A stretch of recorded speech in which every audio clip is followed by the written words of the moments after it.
जी बीबी जी, आपने बुलाया? हाँ खालदा, तुम्हारा शौहर है? जी। ये पापा के कपड़े हैं, नए हैं सब। अगर किसी के काम आ जाएंगे तो उन्हें खुशी मिलेगी। तुम अपने शौहर को दे देना, या फिर जो कोई जरूरतमंद हो। जी ठीक है, मैं जाते हुए ले जाऊंगी। और यहाँ की बहुत एहतियात से सफाई करना। ये सारी चीजें पापा की यादें हैं। आपसे एक बात पूछूं? हाँ पूछो। आप वाकई बड़ी साहब की बेटी हैं? बुरा नहीं मानिएगा, आप तो यहाँ केयर टेकर थी ना?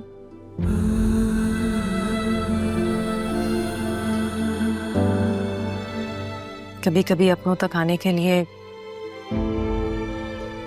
अजनबी बनकर रहना पड़ता है। सैफ साहब बहुत अच्छे थे, बहुत ख्याल करते थे सबका। पापा बहुत अच्छे थे वाकई। जी, सबका बहुत ख्याल करते थे। और रहा बीबी में तो उनकी जान थी। वो आपसे अभी भी नाराज है ना? मान जाएगी। क्या हो रहा है? मैं शिफ्ट हो गई हूँ यहाँ। क्या शिफ्ट? तुम बाहर जाओ। किस खुशी ने? किसने इजाजत दी है तुम्हें? ये मेरे बाप का कमरा है आसिया। तुम तो क्या, कोई भी मुझे यहाँ पर आने से रोक नहीं सकता। और ये इख्तियार तुम्हें किसने दिया? तुम पर तो मेरा कोई इख्तियार नहीं है, अलबत्ता अपनी बाप की हर चीज पे मेरा पूरा इख्तियार है, और इसे इस्तेमाल करने से मुझे कोई भी नहीं रोक सकता, तुम भी नहीं। समझ लो इस बात को। बाप की इज्जत जाग रही है। उस बेटी की बाप की इज्जत जाग रही है जिसने इस घर से जाते हुए अपने बाप की इज्जत का जनाजा निकाला, जिसकी वजह से मां मर गई। बाय द वे, ये बातें मुझे तुम्हारे मरहूम बाप ने या तुम्हारे भाई ने नहीं बताई थी, बल्कि जनाजे में आया हुआ हर इंसान यही बातें कर रहा था। तारा, इनफैक्ट सितारा बेगम, गई तो मां चली गई, आई तो बाप मर गया। मेरा बाप मेरी वजह से नहीं, तुम्हारी वजह से गया है। अच्छा, क्या सबूत है? किसी ने देखा? किसी ने सुना? कोई प्रूफ है? अगर नहीं है ना तो अपनी बकवास बंद रखो। पहले भी एक दफा वार्न किया, अब फिर से कर रही हूँ। माँ बाप की जिंदगी तो खा गई हो, मेरे हस्बैंड को छोड़ दो, निकलो हमारी जिंदगियों से। आई बड़ी मोहब्बत दिखाने वाली।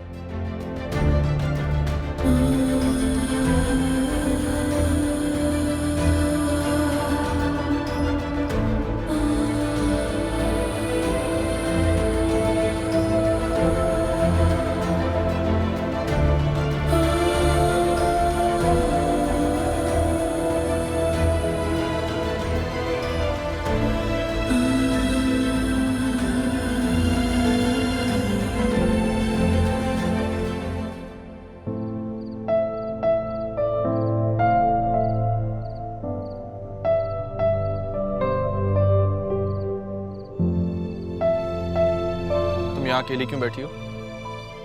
पहले अकेली नहीं थी, अब हो गई हूँ। पता चल गया मुझे मेरा इस दुनिया में कोई नहीं। तुम यहाँ क्या कर रहे हो?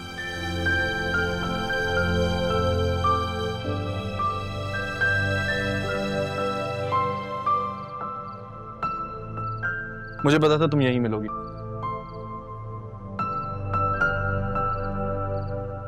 असिस्टेंट कमिश्नर का टाइटल मिलते ही आपसे तुम।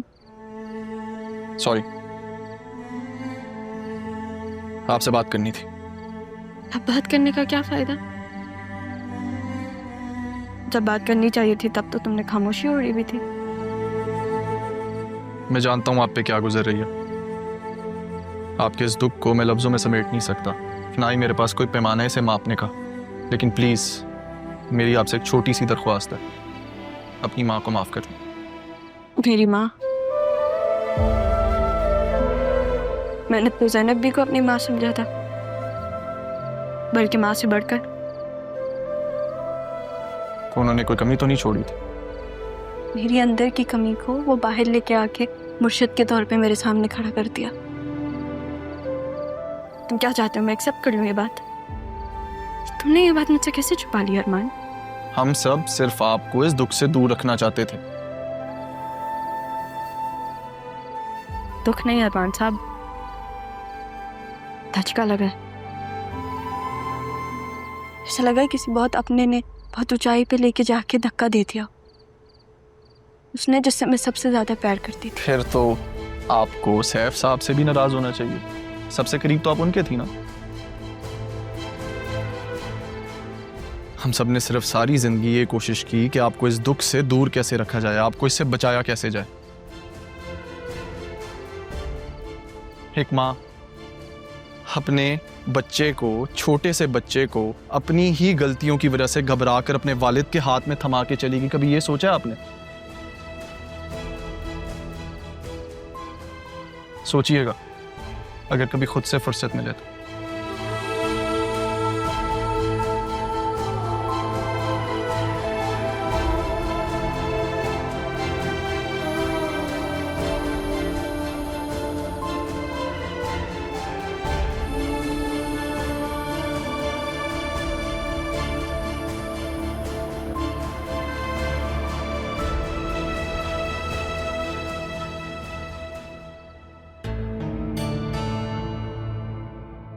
अभी कमरे पर काबिज हो रही है, कल को जायदाद में भी हिस्सेदारी मांग लेगी और अदील बाप के बाद बहन की मोहब्बत में ऐसा कर भी देगा।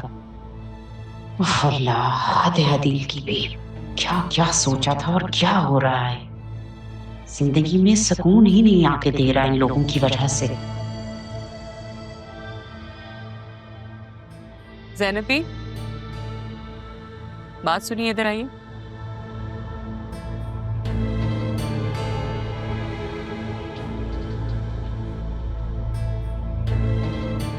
जी बेगम साहबा। कहाँ जा रही थी? वो मैं तारा, मेरा मतलब है सितारा बेगम साहबा के पास।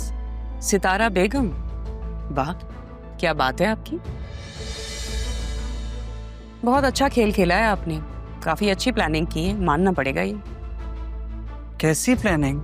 भाई इस घर में आने की, बेटी बनके, फिर इस घर की बेटी को बाहर ले जाने की, फिर राहा को यतीम बच्ची साबित करके यहाँ दरवाजे पे छोड़ने की प्लानिंग, और कैसी। और जब उससे भी आपका दिल नहीं भरा तो आपने क्या किया? इस घर से भागी हुई बेटी को वापस इस घर में ले आई, अपनी बहन बना के उसे केयर टेकर बनाया ताकि मेरे हस्बैंड की सिंपैथी ले सके। क्यों?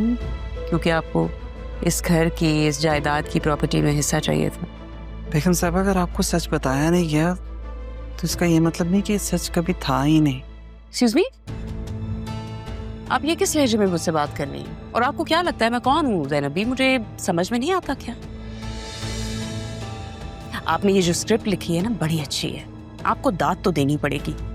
अब तो आप इस कहानी के सब किरदारों को जान चुकी हैं, तो उनकी मजबूरियों को भी समझने की कोशिश करें। हो सकता है इसी तरह आपकी गलतफहमियों के जवाब मिल जाए। Well done. आपसे कहा ना मैंने कि आपने बहुत अच्छी कहानी लिखी है। क्या बात है आपकी। मुझे समझ में नहीं आ रहा कि आप कहना क्या चाहती हैं। आई नो, थोड़ी सी गद्दारी कर गई हैं आप। भाई इस घर का नमक खाया है, इतना तो सोच लेती। थोड़ी सी वफादारी तो करनी थी ना आपने तो वो भी नहीं की। बेगम साहबा, मेरे खून में कभी नमक हरामी नहीं थी। मैंने वही किया जिसका मुझे हुक्म मिला था। वो कहते हैं ना, कोई लाख कोशिश कर ले लेकिन नाखूनों से मांस अलग नहीं हो सकता। मुझे तो ऊपर वाले ने इस घर में वसीला बनाकर भेजा था। अगर मुझे ना भेजता तो किसी और को भेज देता, लेकिन लिखने वाले ने कहानी यूं ही लिखी थी। इसमें मेरा कोई कमाल नहीं है। हम सब ऊपर वाले के हुक्म के ताबे हैं। आपसे सिर्फ ये पूछना चाहती हूँ कि आपने कितने में डील की है? भाई अच्छी खासी बड़ी कहानी लिखी है, टाइम लगाया आपने, बड़ी जहानत से सब कुछ किया है, तो पैसे तो लिए होंगे ना? एक बात कहूँ आपसे, मेरी तरफ से अपना दिल मत बुरा कीजिए, बल्कि ऊपर वाले की मसलहतों को समझने की कोशिश कीजिए। इस तरह आपका दिल किसी से भी बुरा नहीं होगा। बेगम साहिबा, मैं चलती हूँ, मुझे देर हो रही है।